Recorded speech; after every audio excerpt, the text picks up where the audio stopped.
Monsieur le Président de l'Assemblée générale, Monsieur le Secrétaire général, Mesdames et Messieurs les chefs d'État et de gouvernement, Excellences, Mesdames et Messieurs. Pour la deuxième année consécutive, nous sommes contraints de tenir ce rendez-vous dans des conditions particulières, mais l'évolution de la situation nous permettra, je l'espère, de tous nous retrouver à New York l'an prochain.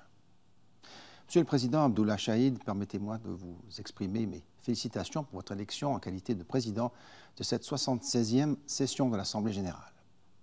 Je me réjouis qu'à travers vous, la voix des petits États insulaires en développement soit portée à ce niveau de responsabilité. La présidence d'espoir qui a guidé votre campagne est le message positif dont nos peuples ont besoin. Je tiens également à rendre hommage à votre prédécesseur, son Excellence M. Volkan Bozkır, qui a permis à l'Assemblée générale d'assumer son rôle dans ce contexte difficile. Monsieur le Secrétaire général, votre réélection constitue, de la part des États membres, une reconnaissance de votre leadership et de votre dévouement aux grandes causes de l'humanité. Soyez tous deux assurés du soutien total de mon pays.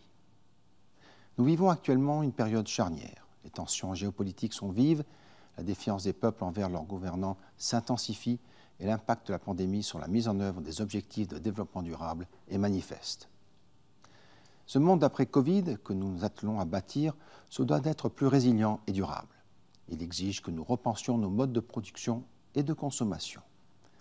Une gestion rigoureuse de la crise et un soutien conséquent à sa population et ses entreprises a permis à la principauté de surmonter jusqu'ici cette tempête inédite.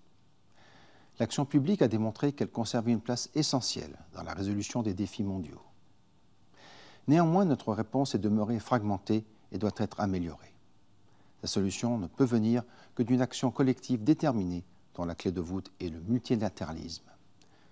Le multilatéralisme n'est pas une option, c'est une nécessité. Nous devons faire le choix de la coopération équilibrée, celle qui accepte les discussions, les désaccords, les médiations, pour trouver des solutions communes guidées par les principes et idéaux de la Charte des Nations Unies. Monsieur le Président, le monde de demain sera un monde toujours plus connecté. La pandémie de la Covid-19 a prouvé à quel point la technologie peut se révéler indispensable.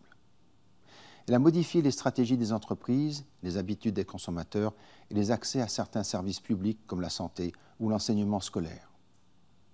Ainsi, la réduction de la fracture numérique apparaît comme une priorité alors que 3 milliards de personnes n'ont pas accès à l'Internet. Monsieur le Secrétaire général, votre feuille de route pour la coopération numérique pointe du doigt les défis essentiels à relever dans ce domaine. Il y a 3 ans, je lançais le programme Extended Monaco pour bâtir le Monaco de demain, plus écologique et mieux connecté. Je ne m'attendais pas à être conforté dans ma décision aussi rapidement.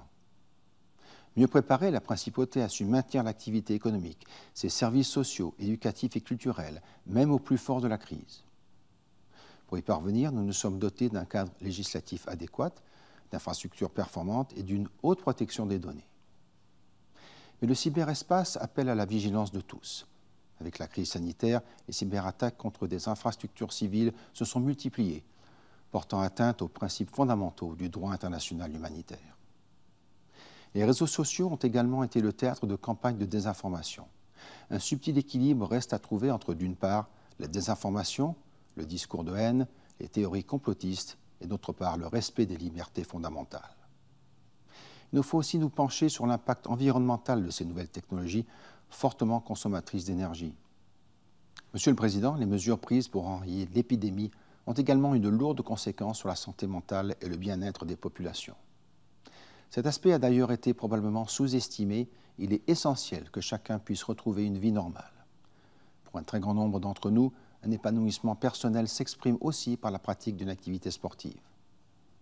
En tant que membre du Comité international olympique, j'aimerais aussi adresser mes félicitations et mes remerciements au Japon pour l'organisation des Jeux olympiques et paralympiques de Tokyo.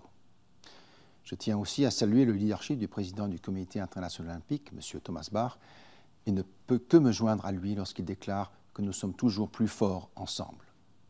Les valeurs sportives et la pratique d'un sport sont d'une importance cruciale pour le développement des relations humaines. C'est la raison pour laquelle le sport contribue de fait à la réalisation des ODD. Monsieur le Président, ne laissons pas la pandémie retarder la réalisation des objectifs de développement durable. Mon pays est résolument engagé en faveur de la réalisation de l'ODD numéro 2, ainsi que pour la décennie sur la nutrition et celle sur l'agriculture familiale. La pandémie a mis en lumière les inégalités inhérentes aux systèmes agroalimentaires. en consacrant un sommet aux systèmes alimentaires et un dialogue de haut niveau sur l'énergie, vous accordez à ces enjeux leur place fondamentale dans l'agenda politique, concilier le combat climatique et les besoins de 10 milliards d'humains en 2050.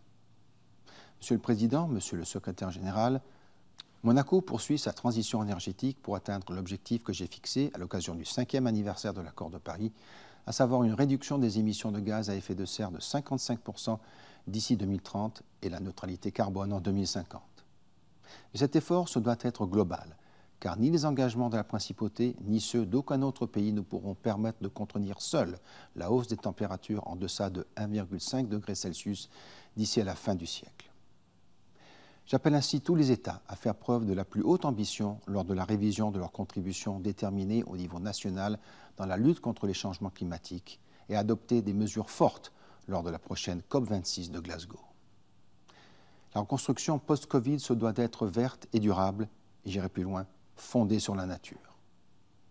La pandémie nous a rappelé à quel point la destruction des écosystèmes pouvait s'avérer coûteuse et dangereuse pour l'être humain. Monaco plaide en faveur de la mise en œuvre des mesures concrètes pour la protection de la nature. À ce titre, la COP 15 de la CDB nous offre une occasion unique d'adopter un cadre mondial ambitieux pour la préservation de la biodiversité. Monsieur le Président, Monsieur le Secrétaire général, je souhaiterais aussi évoquer plus spécialement la protection des océans. En ce qui me concerne, cette cause s'inscrit dans une longue tradition familiale, puisque les princes de Monaco ont fait preuve d'un engagement personnel fort pour nos mers et océans. Mon trisaïeul, le prince Albert Ier, leur a dédié sa vie.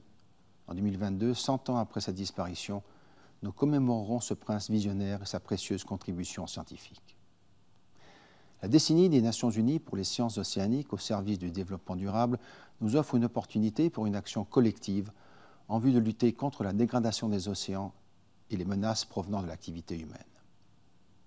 Monsieur le Président, placer les plus vulnérables à la tête de l'agenda des objectifs de développement durable à l'horizon 2030, c'est reconnaître que les droits fondamentaux concernent aussi bien les hommes que les femmes. Pourtant, 26 ans après le programme d'action de Beijing, le récent forum Génération Égalité, porté par la France et le Mexique, n'a pu que constater la fragilité des droits des femmes, voire leur remise en cause. Dans le cadre de l'objectif numéro 5 dédié à l'égalité des sexes, Monaco concentre son action au niveau international sur la lutte contre toutes les formes de discrimination à l'égard des femmes.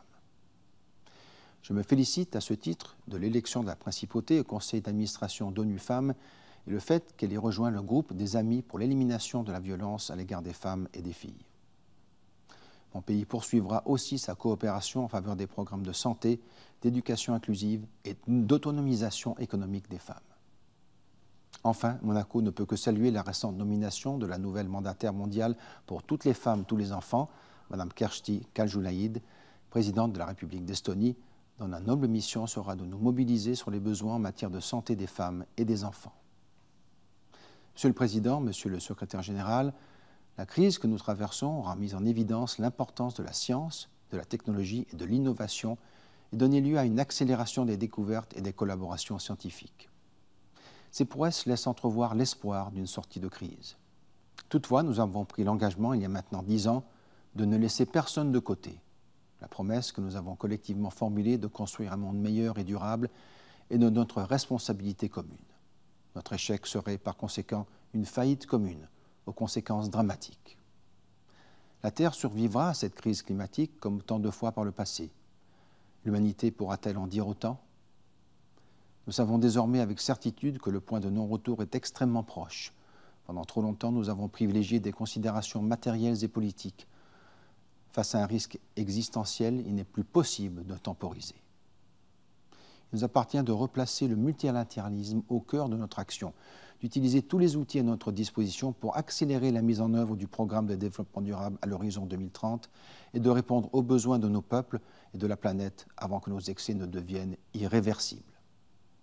Je vous remercie.